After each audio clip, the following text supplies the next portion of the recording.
Recording, recording in progress. Hey, everybody. I think I got this right. This is my very first podcast, and my first guest is Kevin Necessary, cartoonist who lives in Cincinnati, Ohio. He's a great artist. We'll talk about that in a minute. Going to talk about him. This is going to be an interview, but it's also going to be more of an unplanned chat because there's not really any agenda or program for this. We're just going to blab and I'm doing this for my Substack to make new content for the paid subscribers. Kevin is invited to do whatever he wants with. I'm using this for my OnlyFans. Oh, cool! I don't Yeah. have that link. So, So I'm going to put on some filter where it like takes off our shirts. uh, uh, Yeah. so this might be a little dangerous. We don't have any limitations. We might talk some shit, and there might be some F-bombs. Maybe I don't know how Kevin talks bad or whatever. Anyway, we're gonna go now. Uh, Kevin, what is your history? Cartoon. Uh, well, let's see. It started about at least locally, it started about 4.5 billion years ago, maybe five, with the condensing of a solar nebula that became the sun, and then there was an accretion disk that became Earth. No, go ahead. I'm Um, gonna go ahead. so my history is I started drawing editorial cartoons when I was in high school, um, and for my high school newspaper, and I thought like that was going to be an amazing career choice, and then I could Ah, not get sucker. hired. Yeah, so I became a traditional newspaper guy for quite a while. I was a copy editor and a design editor, occasional reporter, and it took a couple of layoffs and some career changes. And it wasn't until about 10 years ago that I was just drawing. I drew an editorial cartoon on my own. It was a local cartoon, did it on my own, and posted it online. And a local TV station saw it Wow. and started asking if I'd be interested in doing other cartoons. And that's kind of how it started. So I did cartoons for this TV station for about 5 years. Um, left on my own, and then I did some cartoons for about 3 years for the Cincinnati Enquirer, and left back in 2023. And now I'm drawing for a Substack. So the former Ohio Democratic Party chair is an activist. He works doing a lot of like democracy activism and trying to get people involved in political processes and trying to warn people about the threats to our democracy. And he does this great thing where, like, he'll have a whiteboard and he'll do like a 3 minute video with his whiteboard about some topic. And I reached out to him and asked, "Hey, what if I illustrated that? Like, and I took what you did and went a little bit more in depth." And he countered with, "How about you just draw an editorial cartoon for me once a week?" Okay, and that's where I am right now, drawing those cartoons. So he's paying, right? Yeah, Good. he's paying. We don't work for free or for exposure. No, Got we do not. happy with that. Uh, so that first cartoon you drew that got the TV station's attention, you should put that in the story about it on your Substack. Or I need had to you find already? that cartoon. Well, of course, yeah, I can't find my old Yeah. shit at all. People ask about a cartoon. Like I go to some local thing and like event, like I gave a speech at this Rotary meeting, and the lady said, "You just do this cartoon once," and it was just so emotional for me. It was so heavy, and I just loved it so much. And I think about it every day over the last 25 years. It was just so wonderful. And I'm like, I don't even remember that cartoon, and I feel like I'm insulting her because, and I can't find. I know I have all my originals. They're actually in a friend's attic, and I haven't seen them in about 15 years or so. But they're up there. They could all be moldy and eaten and be rat beds right now. But for all I know, but I can't find all the stuff that went online because my former newspaper has had 3 or 4 owners since I left, and they Hmm. pretty much deleted all the archive. It was like the first owner was Oh, offended, but like the previous owners were ex-girlfriends, and they just or was like your lover's ex-girlfriend, and they just deleted everything. Like they didn't want to be reminded of the 100 over 100 year history of the paper because they're like these. conglomerates, that buy 1,000 papers and make them all the same newspaper. So yeah, I can't find anything, and I'm lucky if I can remember anything I drew a long time ago. So Oh, I've forgotten so many cartoons in my life, and I yeah, what like I did yesterday. I've gotten to the point where like I've drawn a cartoon Hmm. and then I've looked at it, like I've like gone through my archives like months later and then realized like, oh shit, I drew essentially the same cartoon 5 years ago. Um, I mean, you just start repeating yourself at some point, Yeah, and it's you know it's hard to always have that that original idea. I did that last week. I thought of this idea and I thought this is great, and now I can't remember that idea. But when I thought of it, I thought, did I already do this? Let me. And the best way to go through my archives is to Google myself, and I Google myself and the topic, and sure enough, it came up. I had done the same cartoon. It looked terrible. It was from 2018, but I just remembered when I thought of it that I did it. I just really suspect it. And you don't want to do the same thing over and over again because if you do, you're Michael Ramirez. You know, just Mhm. same cartoon. Just same thing over and over. Same thing. Yeah, Yeah. and it's yeah, and it's oh god, and you just brought up another point, which is Here we are talking shit I about people. we were Go talking ahead. shit about people, but Yeah. I hate like looking back at like my old stuff and like, oh my god, I drew like that. Mhm. Jesus, oh, and I just want to like burn my computer and and I don't know how I got here. I don't know how did you get here. But what you just said, I look at my old stuff. I look shit from a year ago, and I was like, oh my God. When I do the contest stuff in January to enter, I'm like, I had a terrible year. All this looks like shit. And then I look at my stuff, and I'm like, why was I ever hired in Virginia? Why was I ever hired in '97 in Hawaii? You know, because Yeah. my work looked like shit. But to your question, I mean, I was going to ask you this because when I got into cartooning, I was always into cartooning, but I didn't know what kind of cartoonist I wanted to be, except I wanted to work for Mad, but working for Mad is just difficult. I'm no Oh Don yeah. Martin or Sergio Aragonis, and two of my heroes. And I was not into political cartooning, which is weird because I was into politics. I was into news and current events, but instead I was reading Bloom County, and my first love, of course, was Snoopy, Hmm. and I was a Mad Magazine guy. Uh, and I was into shit like Monty Python and SNL and pretty much anything that made me laugh or was weird.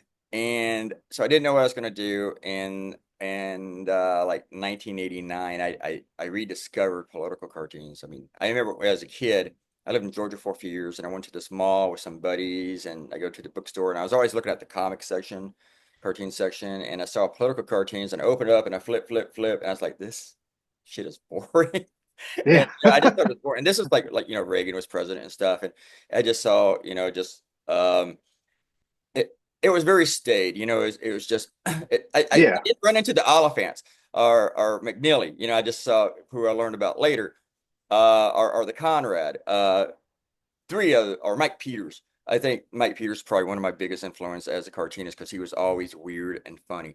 But and then I was living south of Memphis in Mississippi, and I saw Scott Stannis's work in the Memphis paper, and that was right before he left Memphis. And I saw this cartoonist that was working in the Jackson paper, who was very boring, but I was doing this comic strip for a weekly that eventually hired me, and they had a guy freelancing doing cartoons, but they were god awful, and I thought, I can do this. I can do it better. And the thing that I liked about political cartooning over like doing this comic strip bored me. By the time I drew a strip, it took like 6 weeks for it to be published. But I noticed what was better about political cartooning, other than the money, because there isn't any.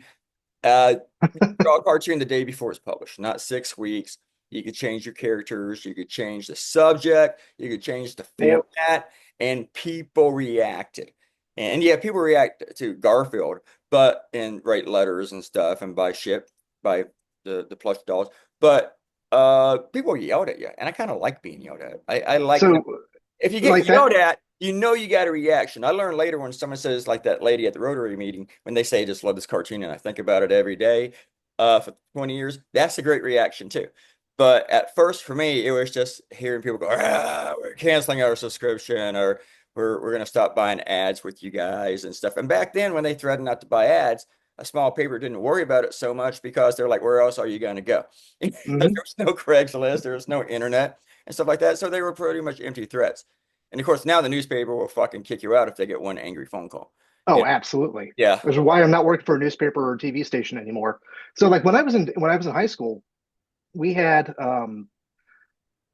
we had this uh, like right wing Christian nationalist like these three school board candidates who got on the school board and like they were banning books and doing all this shit. And this is back in like the mid '90s, and that was right around the time that the journalism teacher at my high school, came into my English class and was like, "We're looking for new people to join up, and we need writers and editors, and we need a cartoonist."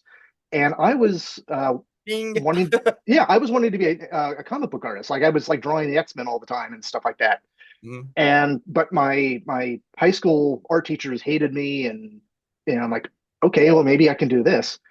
And it's exactly that. Like I started drawing cartoons about these three school board members, and and just like like I had a surprising amount of latitude because the superintendent of the school, the principal of the school, and the high school journalism teacher all stood behind me.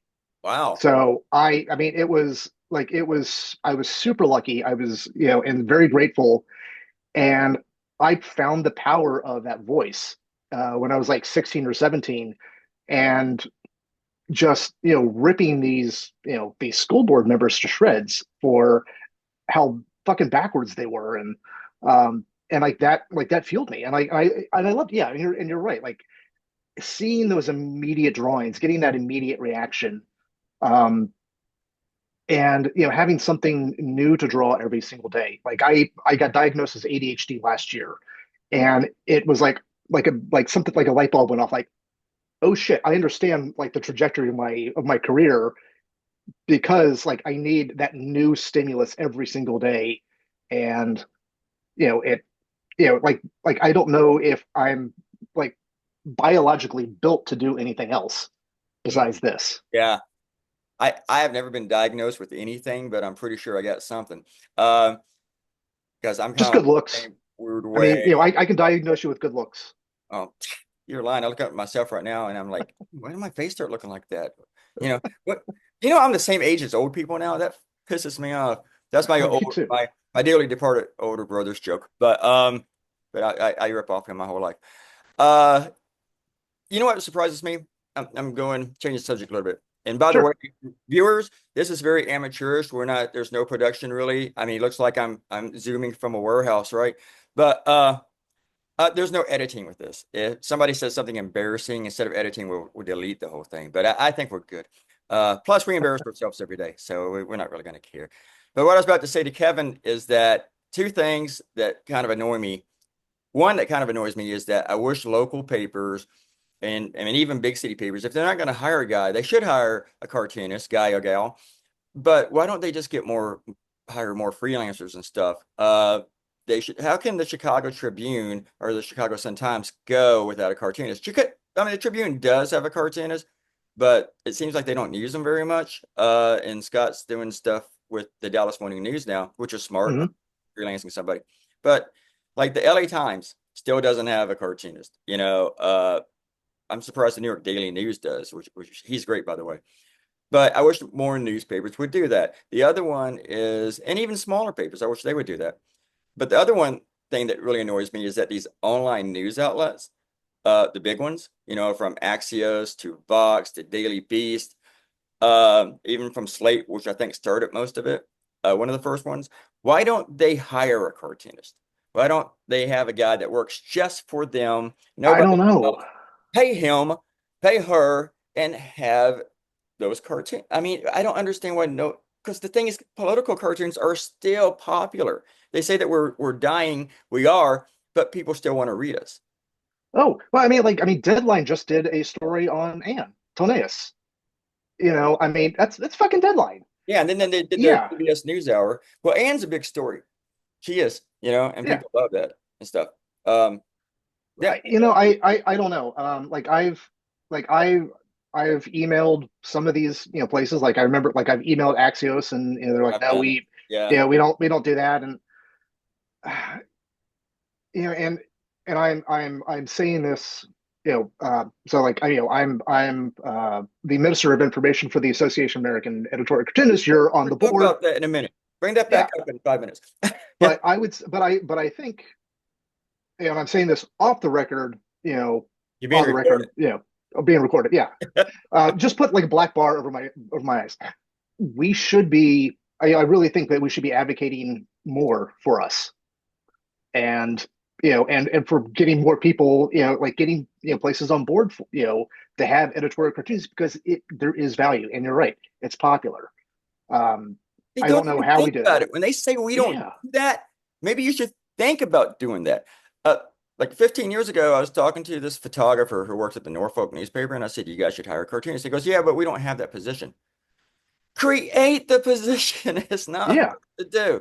And this was like 15 years ago, and I had that conversation. And then the And same thing going on and I outlet. think, but like I think people look at us and they see us as being too dangerous, as too controversial. That we're because our opinions aren't couched in 1,500 words and with flowery language. It's in your face. It's right there. This is what we're thinking, and I think people are afraid of that.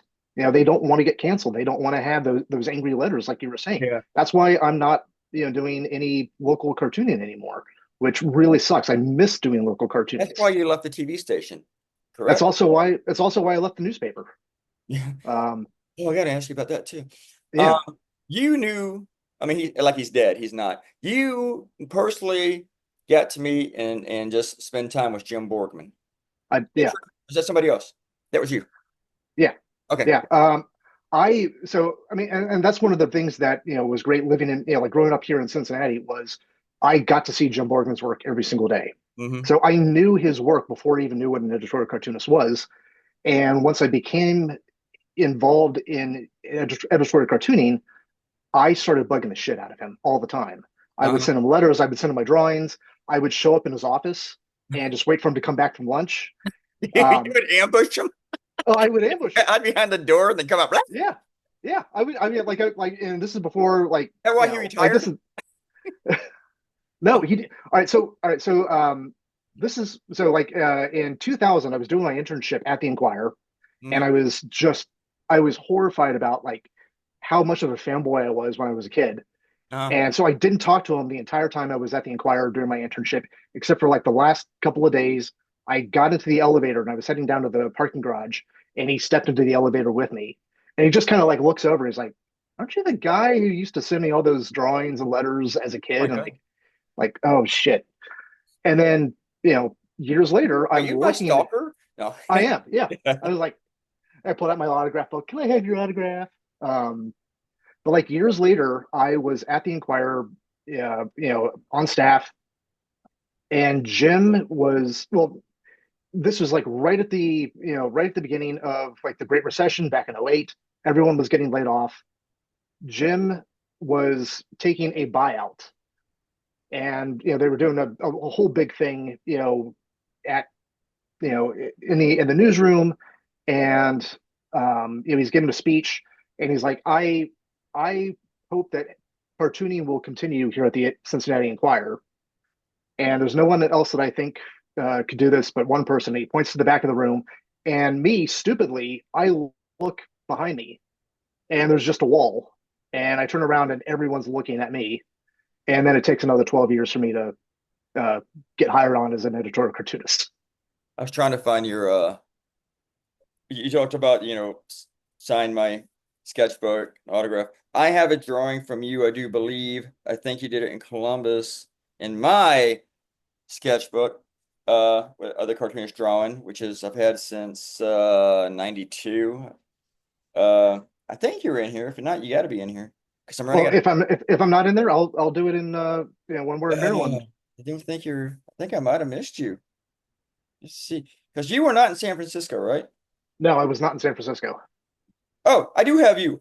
I do have you. 2022 in Cincinnati. All You're in right, here. and the flying pig, and so like our city's official mascot is a flying pig, and that's with some Cincinnati chili. I finally understand WKRP.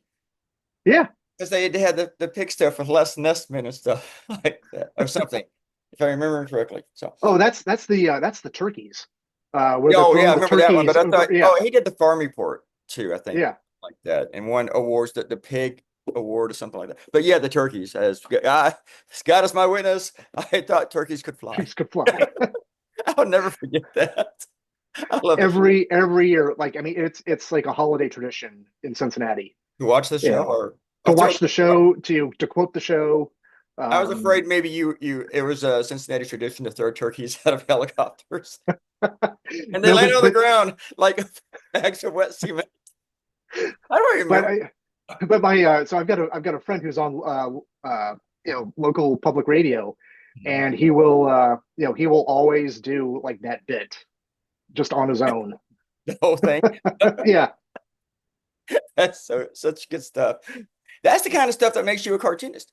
You know, yeah. it does. It's not just other cartoons or the cartoons before you or our forefathers in this business.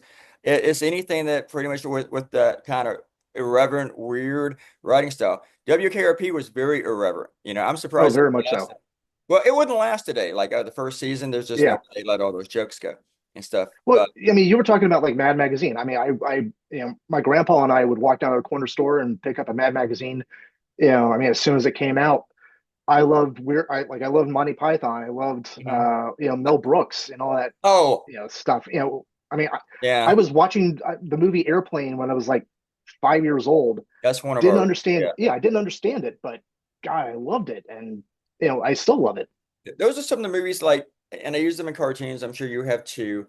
Uh, Blazing Saddles, Young Frankenstein, Airplane, The Jerk.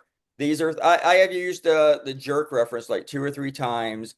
With all I need is this, this thermos or and this, Yeah. just I don't need nothing but this. I've used that a few times with Donald Trump. That's the one that another cartoonist accused me of plagiarizing him after when I did it the second time because he had done it between two times I had done it. Uh, I've told myself I can't use where are all the white women at for a long time because I've used it at least three times over the past decade. It just hearing that just makes me laugh every fucking time I hear, where are the white women at? It's so perfect for cartoons in the you era, you know? Yeah. Oh God. And Oh so, boys. Gene Wilder's voice, boys. I love that shit, Oh God. you know? It's so great. See, you and I can talk about that shit, and I'm older than you, I believe. But you and I could probably talk that kind of stuff at a convention, sitting at a bar for like 3 hours, just quoting Yeah. movies and stuff. And I'm trying very hard to not just make this whole thing with me quoting these movies because talk about what we're doing. So, all right, I'm going to change it back to cartooning. Who are some of your favorite cartoonists, excluding me?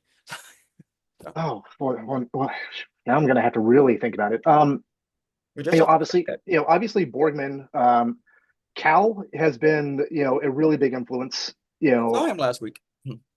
Yeah, I mean, he's and he's also one of those people. I mean, like I was a fan of his work before Oh, I met him, oh, and and then when I finally met him, God, well over 20 years ago for the first time, it was like meeting a rock star. he's a scholar in our He industry. is. I If mean, you're and trying to talk he's about just political so nice. cartooning, you talk to Cal. Yeah. Cal is the perfect person for that. They should have used him in that news hour instead of Ramirez. They want to talk to somebody about cartooning and who actually understands cartooning. They should have talked to Cal. My first thought was they should have talked to Rob Rogers. You know, Oh, Rob. Yeah, Rob is. Um, and I love Rob's stuff. I there was one time like my wife and I we were on a road trip, and just stopped at a bar. I think it was in Indiana, and or we were just like BSing with other people in the bar, and I mentioned that I was a cartoonist. Someone was from Pittsburgh, and uh, this was right around when Rob Rogers had they just been said, "Don't you fired. love Randy Bish?" No, go ahead. Yeah. See, talk Um, shit.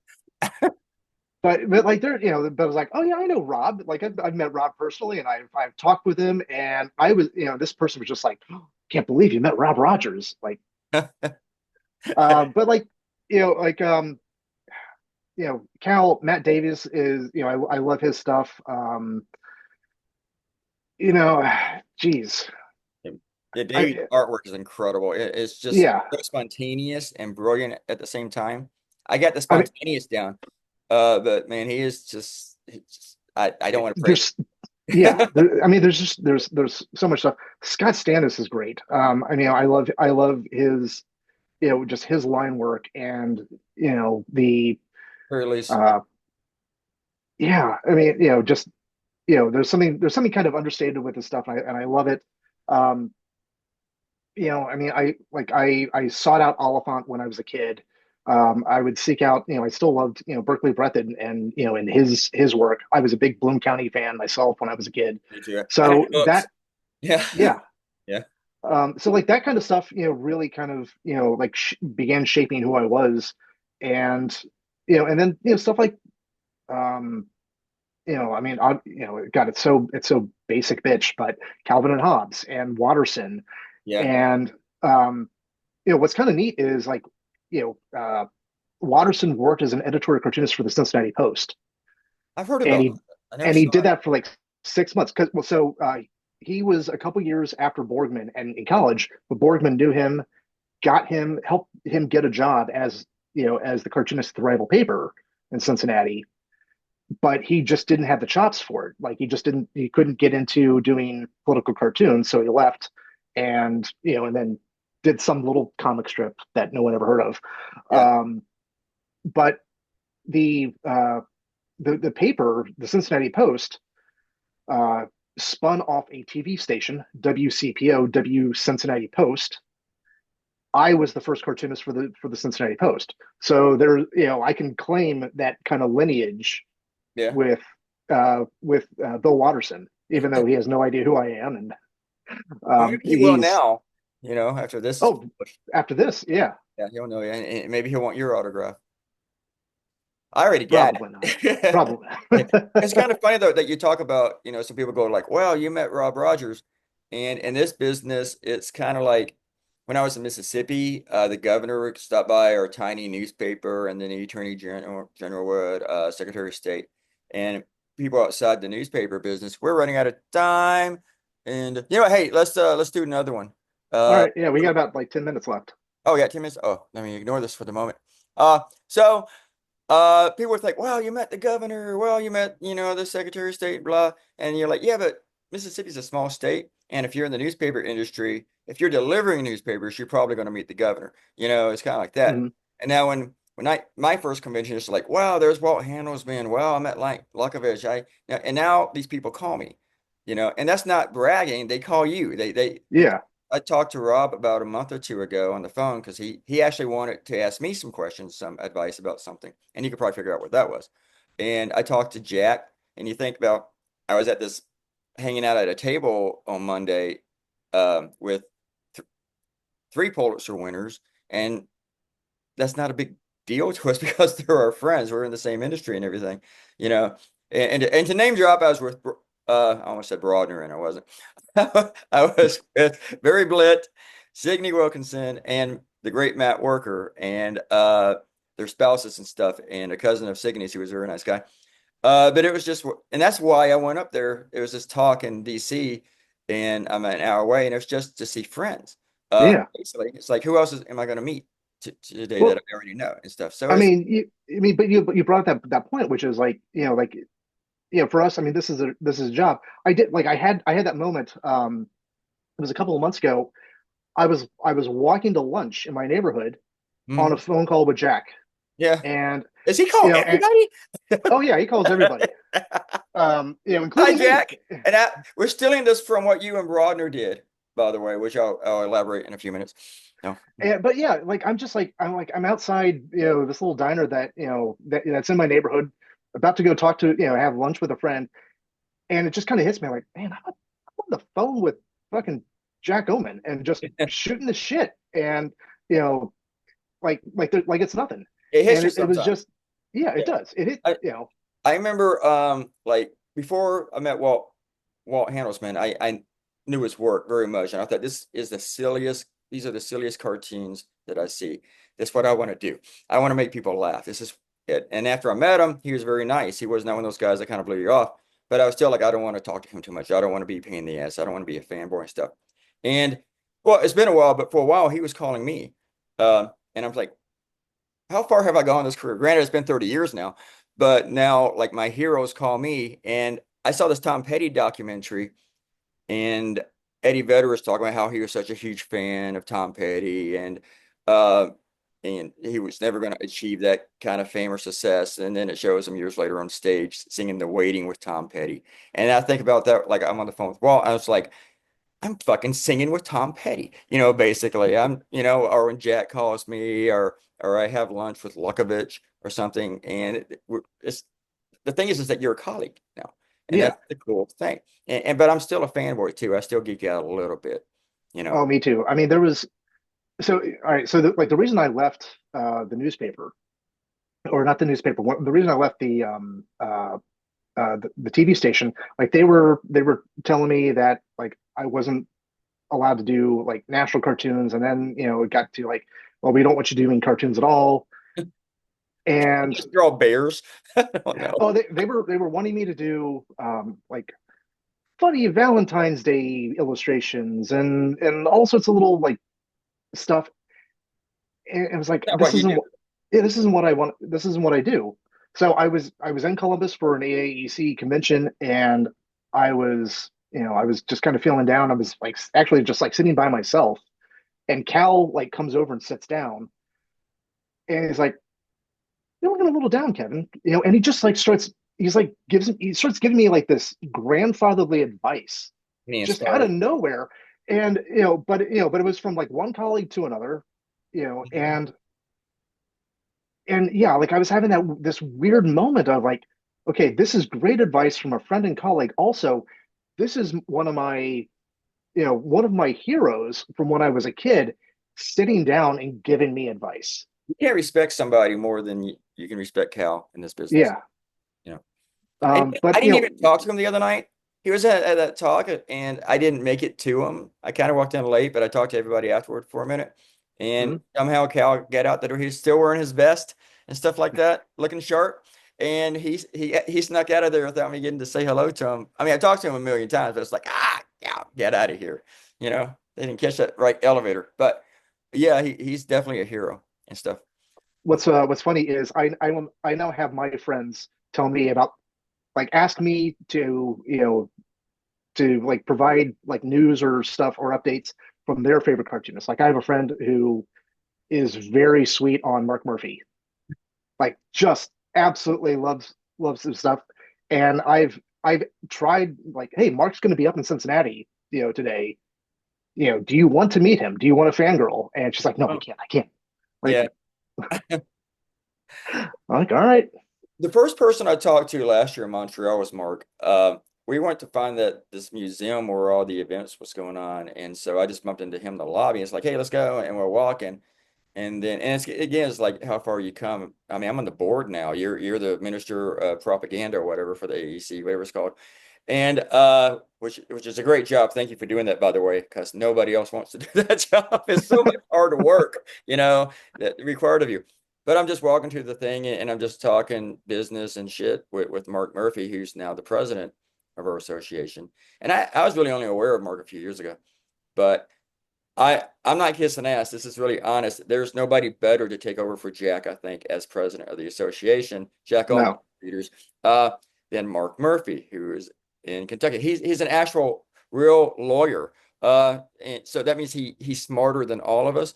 So, and he's organized. He's got his shit together. If anyone can herd cat, Oh, it's and the and person and getting one of the herded together coolest is herding guys. cat readers, viewers. Anyone can do it. It's Mark Murphy, Just like he came up, to Cincinnati a couple of years ago, and I mean, and for people who've never seen Mark Murphy, I mean, he is a tall drink of water. I mean, just like very tall, very He's slender, tall, well, isn't he? yeah, Well, I'm like gray six gray something, hair. He's so got yeah. he's got that this like very syrupy Southern accent You got that that southerly yeah lawyer yeah thing going for yeah. sure. And he I was mean, wearing, like, on his on his motorcycle wearing all black and his black leather, jacket. He's got his helmet. I'm like, this is the coolest motherfucker in in the business. Um, I haven't just seen a that one great yet. guy. Gotta check it Yeah. out. We got like 2 minutes left. You want to keep going or do you want to wrap it up? Oh, we can keep going. Okay. Uh, I'm going to ask you something loaded, and All you right. do not have to answer at all. You can be eloquent and be a much nicer guy than I am. That's actually a bad question. I'm going to ask you anyway. Um, and if you want to, you go to the past and not talk about anybody current. But which cartoonist do you not like? Oh, Their work. Who pisses you off? You just look at the work, and sometimes it's not like, this guy's a right wing fuck. It's just like you just don't like him just for the stuff he does. It's like, you know. Or you can talk about some right wing fuckers too if you want. um, We got a minute 46 left. He's going to spend that entire time thinking about it. you know, I mean, I've had some, you know, beef with, you know, Glenn McCoy Oh, on, Glenn or Geary. um, Something one shit, thing. shit, I don't remember, That's but like they, that's a good description of those guys, you know? but like they were, like, saying some shit, like popped into my like some Facebook comments, and I started kind of going off, and but afterwards I pulled myself back. Um, that's probably like the biggest beef that I've had. You know, like I see cartoons like was it Bill Bramall, who is just constantly like, I Mhm. guess he has like a Photoshop file of assets that he just reuses all the time. Hold that thought. We're gonna start the second one in a second. I'm gonna end this now. I send you another invite, right? All right, yep. All right.